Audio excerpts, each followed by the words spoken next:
Yes, my viewers and subscribers, welcome to another episode of Jamaica Politics Uncovered. Guys, I got some information that Melissa Silvera is going to be buried sometime this weekend. And I'm wondering, as many of you may be wondering as well, who will show up at her funeral? Will the killer be there? Will the husband be there? Will members of the PNP be there? Who will be at Melissa Silvera's funeral? What will the mood be at this woman's funeral?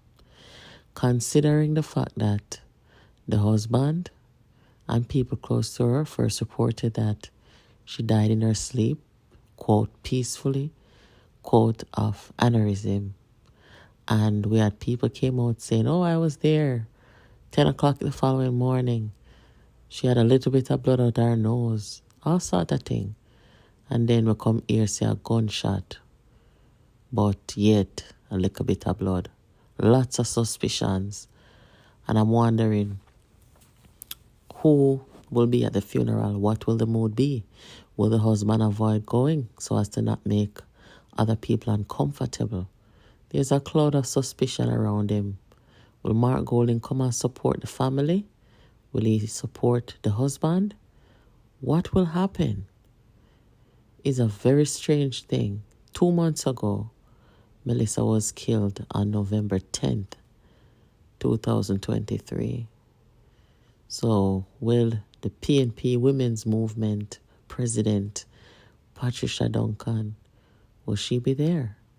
She hadn't said anything about Paula's baby and her mother being murdered. She hasn't even said their names. Will she show up for the daughter of Leslie? Who really killed Melissa Silvera and why? Why did they lie about her initial cause of death? Why didn't they tell the truth about her being shot? Why did they renovate her room? Less than a month after she died, change the tiles, paint the room. Why were all those things done? Are we supposed to believe that they just didn't want her memory anymore? Tragedy for the family, but it's also a shocker for their friends, and members and supporters of the People's National Party who knew of Melissa and her mom, Leslie, and their former Member of Parliament, Joylan Silvera, who was the Member of Parliament in Western St. Mary. When she died on November 10, approximately 6 weeks ago, the theory was that she went to bed and just died in her sleep. Well, things took a turn when the postmortem report came back yesterday and showed that she had 3 gunshot wounds, we're told, if not more. Unless it's absolutely clear, for example, with a shooting or where there's a report there's actually been a murder, any sudden death is initially treated as suspicious. The fact is that with any crime scene, you have to get it right first time, and that's something that I've said to officers over years and years. Get it right first time, because the scene of a crime will only exist in its original state once, and therefore it is so important that you do absolutely everything correctly, that you record the scene correctly and gather as much information as possible, because once the scene is gone, that's it, there's no going back. That means that the first officer on the scene has some very serious responsibilities. That may well be a uniform officer, and the person there, first and foremost, is really to determine whether that person is alive or dead.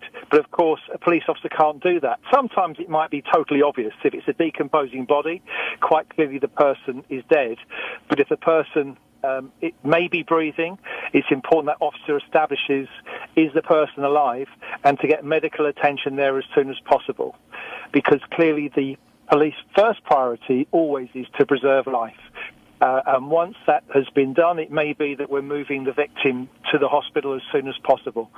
If, on the other hand, the medical assistance arrived and a doctor declares the person is dead, then the scene will be processed. That's very, very, very important. That means securing the scene. If it's in any way an unexplained death, which means it could be murder, it could be suspicious, or it may be suicide, it may be natural causes. But if it's unexplained, it must be treated in such a way that it is a crime scene. And that means preserving that scene, ensuring that nobody goes near to the body, that nothing is touched, that every effort is made to preserve it until such time as scene of crime arrive with an investigating officer, and then they will begin the process of going through some very clear steps. As I said, you'll never get the scene back, so one of the most important things will be is to photograph the scene, to take sketch maps, to make a videograph of the scene, to gather all of that evidence, to look for anything which might be related to the deceased around that crime scene. They're really the first steps that will be taken. Guys, a heartfelt letter was shared 6 days ago on a Facebook page of Melissa Silvera's friend. You guys can zoom in and read it. It's very heartbreaking. It's just, I don't know. This is hard for any friend, any stranger, any parent looking on. How could they do this, and how could the silence be so deafening? No justice for this lady and her kids. Guys, keep it locked here. Keep subscribing, sharing, and inviting your friends here. Jamaica Politics Uncovered. Let us see what will happen this weekend at the funeral of Melissa Silvera, 40 years old, mother of 3 boys, young boys. Rest in peace, Melissa.